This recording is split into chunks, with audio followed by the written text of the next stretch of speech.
Thank you.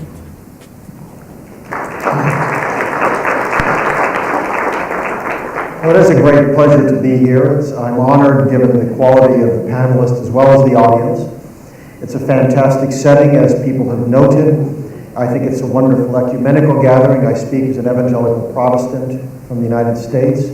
And the subject, of course, is extraordinarily important, as set in the backdrop of essentially a multinational pogrom against Christians in the Middle East and the threatened disappearance of Christians from the kingdom of Christianity. Turkey could play a very positive role, but it also could play a negative role. I think it matters extraordinarily what Turkey does on these issues.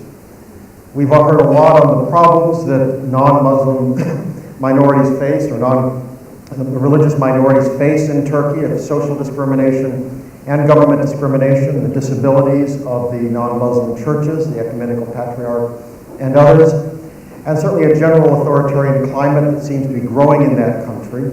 I mean, we have to acknowledge there has been some progress over the last decade, but there's a lot of negatives, and I think George, for example, this morning pointed to the fear of the future, what something like the coding may mean, how that could play out and be used in the future.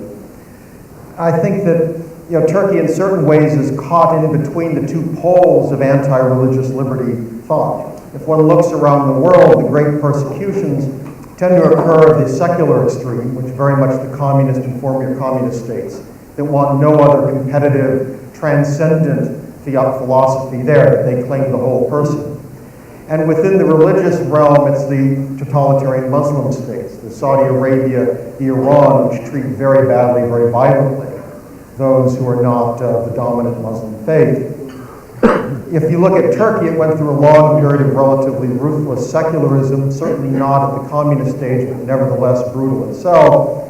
Turkey is now moving in the fear, I think it's moving towards the other pole. It's not there, but the concern is, where does it end up? I think if anyone who believes in a humane society, has to hope that Turkey finds the right place in between, that allows a Muslim identity but protects the rights, the liberties, the humanity of the human person, of everyone within that community, whatever their religious beliefs. What kind of a model should Turkey adopt? Of course, as an American, it's very hard for me to preach to Turkey what to create within its own society. I think a country that is 99% Muslim will inevitably have, as a society, a Muslim identity. The question is, what kind of identity and what role for political and legal forces?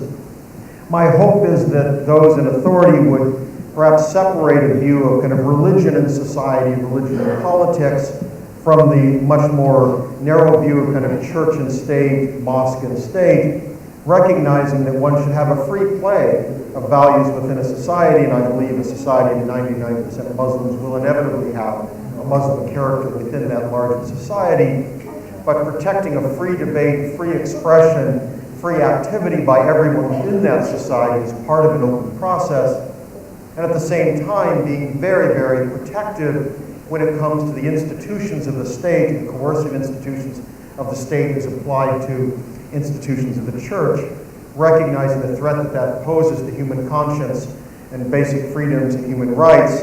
And that, of course, is where we see problems in Turkey today. As Turkey moves forward, my hope would be that Turkish authorities would recognize, if they hope to be a global leader, it is very important to protect these values, that they cannot purport to speak on behalf of humanity and their region, if they do not protect those who are most vulnerable within their society, the basic right of conscience within that society, that if they want to join Europe, if they want a good relationship with the United States, Europe and the United States view these values as very important, that if they want an economically productive society, they want every member of that society to be a full participant, free and able to participate entirely within all institutions.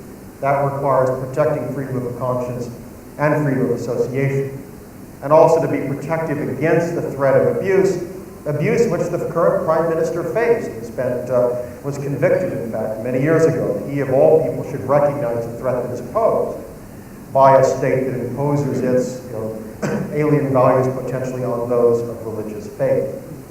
This is a critically important issue. It's a matter, I think, of what a decent society, of a society that protects human rights, a society that wants to have a leadership role. There is a role, I think, to be played by Turkey's friends. no one can impose values upon Turkey, but Europe in terms of association with Turkey, America in terms of a long-time friendship and alliance, should certainly talk about dialogue on these issues, indicate the importance of the protection of Christians and other religious minorities, how that matters to American and European society.